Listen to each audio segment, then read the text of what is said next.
Have you noticed a trend these days of K-pop songs getting shorter and shorter?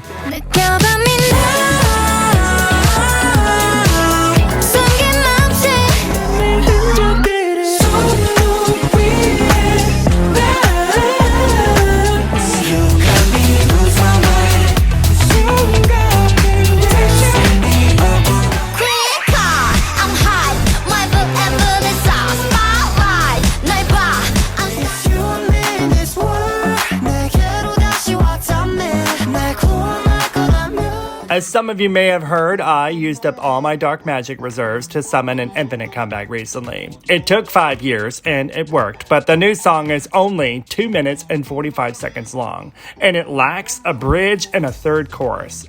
I needed more. I didn't even get to climax.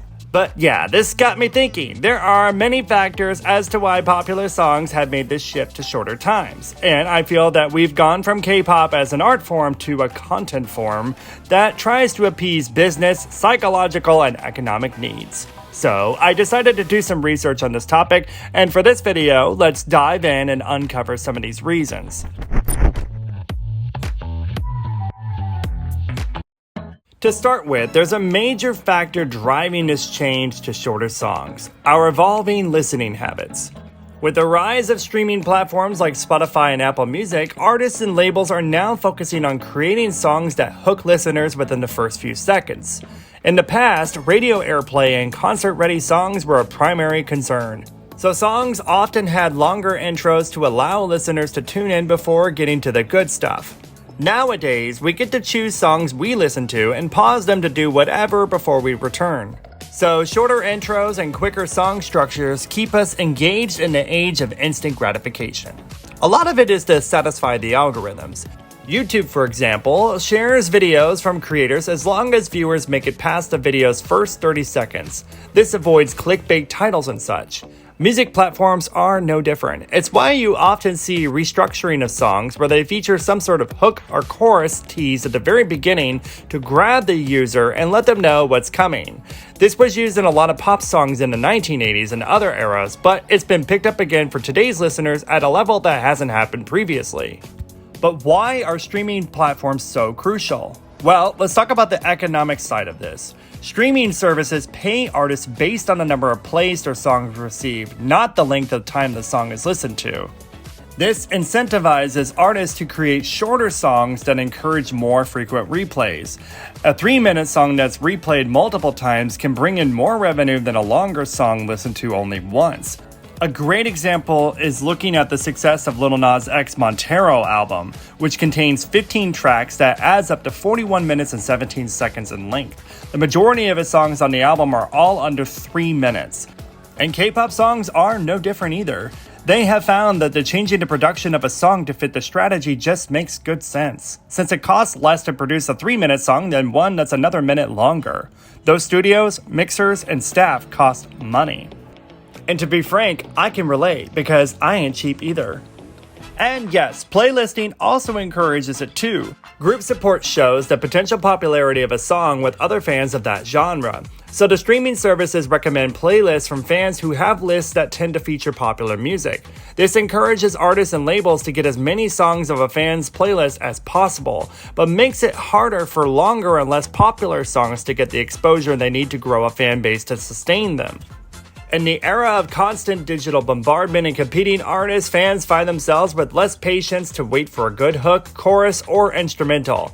Sometimes so they could feature them in short videos so songs get to the point quicker. This makes it easier for listeners to connect with the music even in the middle of multitasking.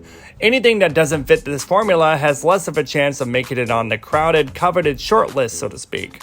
This forces companies to create music to fall into these playlists and recommendations to flourish in this very customized and tailored music landscape for consumers. This pigeonholes users in a way, causing their music listening experience to be more limited. It's giving less incentive to be creative, to think outside the box, and to experiment musically to be a new trendsetter.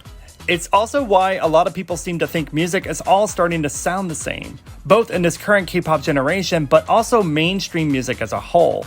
If there's less incentive to be experimental with music, then the art form weakens and it just becomes a means for money. This, I think, is precisely why creative artists and songs from decades past have been surging in popularity lately. Unfortunately, even this has been co-opted by labels who have been using familiar beats from those eras in current songs. Interestingly, even songs from the past are being remixed to add a fresh twist to an old favorite. Shorter songs lend themselves more easily to being remixed, thus maintaining interest in a song and appealing to people who wanted the same song with a different flavor. New songs are no longer needed if the existing song can be remixed 2 or 3 more times to reach a wider audience. Look at how TikTok allows people to sample from songs to help make the song go viral as part of some sort of TikTok trend. There's this unhealthy need for music these days to take off in some sort of trend, but this problem is technically another issue in and of itself outside of this video's intended topic. I'm all about tangents, but not today, sweetheart.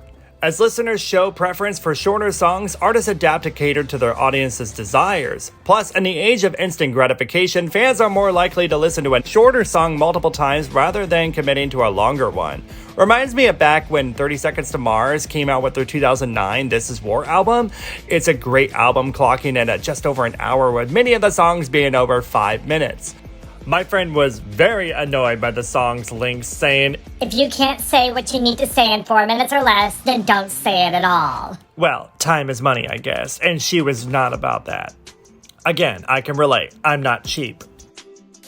One thing to note is that this current trend may not last, and it's also not new. Back then, music limitations prevented songs from going over a certain length on records and cassettes and such. Look at how YouTube has changed its algorithm and how it incentivized creators over the years. At first it was views, which gave rise to clickbait titles. Then it became watch time, which then incentivized streaming and very long-form content like podcasts and playthrough sessions. Videos going longer than 10 minutes allowed creators to insert mid-roll ads. All these things were trends at some point that then changed how creators put out content to reap the rewards. Music is going through this phase now, and when the platforms and consumer mindsets shift again, we'll also be seeing a shift into how music is created to fit the mainstream algorithm to succeed. But for now, a lot of it is sadly just content meant to satisfy profit goals and efforts to be the next viral sensation. In other words, money talks. But so should the music, right? So there you have it, folks. The music landscape is shifting, and the shrinking length of pop songs is a direct reflection of our changing habits, streaming economics, and the quest for discoverability in the digital age. While longer songs will always have their place, it's fascinating to witness how the industry adapts to these new dynamics. What do you think about this trend? Do you prefer shorter pop songs, or do you miss the longer classics?